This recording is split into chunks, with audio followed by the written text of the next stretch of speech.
Little more than 300 years ago, this was America, the vast frontier of the Western world.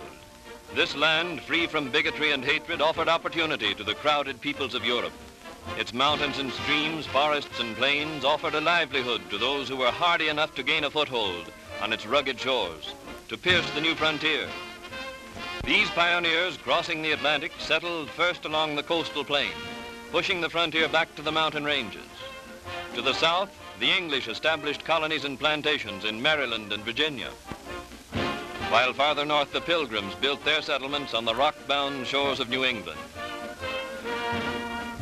A tiny island in the mouth of the Hudson and the adjacent land was settled by the Dutch and called New Amsterdam. With the coastal plain settled, pioneers moved westward, and the frontier was pushed steadily back to the broad waters of the Mississippi. Frontiersmen in deerskins led the advance into this new territory, blazing trails, locating routes for the settlers who followed, ever seeking new lands from which to gain their living. Again, the frontier moves westward across the broad plains, over the tortuous mountains to the blue waters of the Pacific. To the beat of horses' hoofs and the plodding feet of oxen, settlers drifted westward in covered wagons, drifting that became a wild rush when the discovery of gold attracted thousands to California. So in 2 centuries, the frontier was pushed across 3,000 miles of plain, mountain, and forest. There were no more geographical frontiers. Then the industrial frontier was pierced. With the development of the railroad, scattered communities were drawn together. Commerce was stimulated. America needed things, all kinds of things. And the frontiersmen of industry found new, faster, better ways of supplying these things. Machines replaced hands. New machines replaced old machines. New inventions, the electric light, automobile, telephone, started as luxuries. Then, as they were made better and cheaper, became commonplace. Modern agriculture and building machinery released men to man the new production machinery.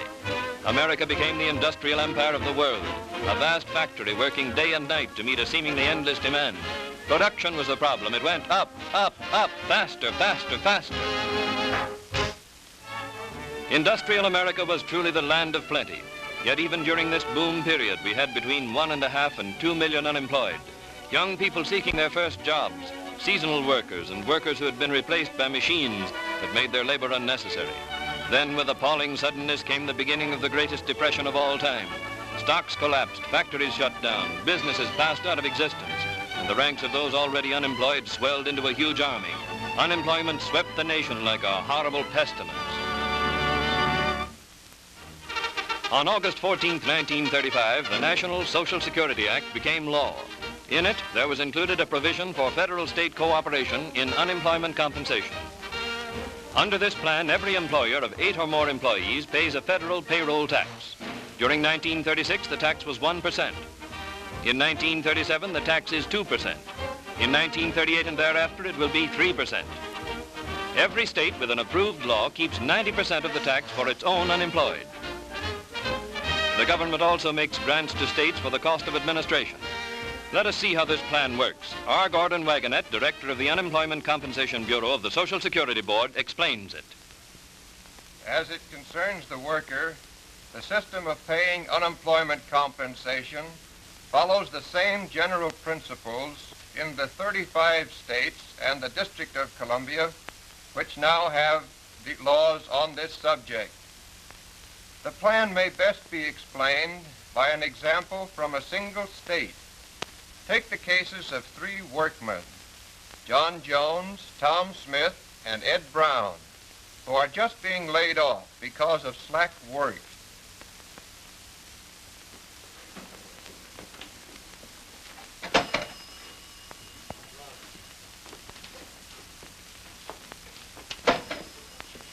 And here's the bad news, boys. For the time being, they're going to try to struggle along without yours truly. You got one, too? Yeah, I got one. So did I. Well, we better go down to the state employment office and see what they can do for us. It's okay by me. Sure. Hey. Come on.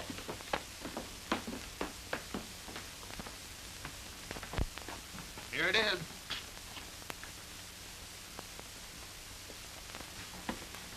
We'd like to see the employment officer. We've been laid off. Are you registered here? I know. Are you? No.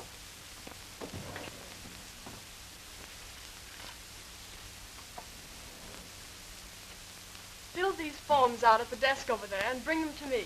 I'll take you into the employment office. Thanks.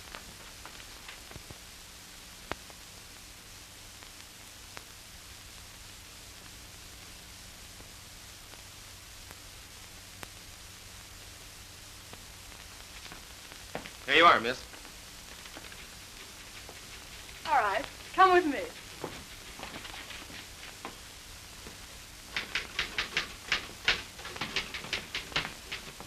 Mr. Anderson, Mr. Brown. How do you do, Mr. Brown? How do you do? This is Mr. Brown's registration. Oh, yes. Thank you. Won't you sit down, Mr. Brown? Well, this seems to be in order, all right. I see you've been a punch press operator for the XYZ Manufacturing Company for the past 3 years. Is that right? Well, off and on. I've been laid off before in slack times. Yes, of course. Possibly have something for you right here. Had a call a little while ago. Here we are. Punch press operator. Now, the American Manufacturing Company wants a punch press operator, and I'll just give you a note to there, Mr. Simmons. He's the manager of employment.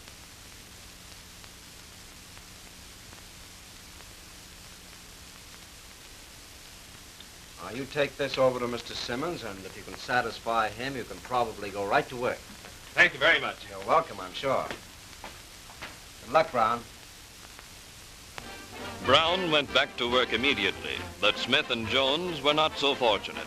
There being no jobs for them at the moment, they must wait 3 weeks before becoming eligible for unemployment compensation. 2 weeks later, Jones receives a letter from the unemployment office telling him to report for a job. He goes back to work in another plant, and so does not need nor get unemployment compensation.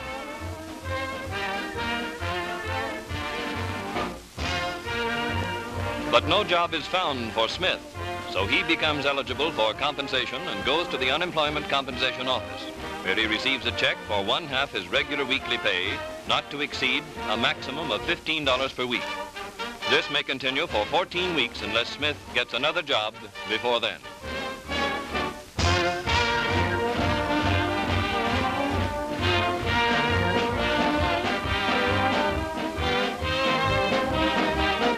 Smith and his wife spend this money for the necessities of life. To them, it means the ability to get through the slack season without becoming dependent on charity or relief. To the community, it means a continuation of buying power, small but steady. And this buying power benefits industry by keeping the wheels turning long after unemployment has set in. On January 1st, 1937, 35 states and the District of Columbia had passed unemployment compensation laws. The method of administering these laws differs in each state, as does the amount paid and the length of time such payments continue. But already these states have accumulated more than $70 million in unemployment compensation reserves. With this constantly growing fund built up during prosperity, depression will never again so suddenly paralyze business. Unemployment compensation will act as a brake on the decline. Buying power will not stop, but will slow down gradually until readjustments can allow business to again be carried by its own momentum. And to those unemployed, compensation will assure the necessities of life, will mean freedom from the fear of an income suddenly cut off. This plan to protect our men and women out of work is a first line of defense against depression. Unemployment compensation is one of today's frontiers.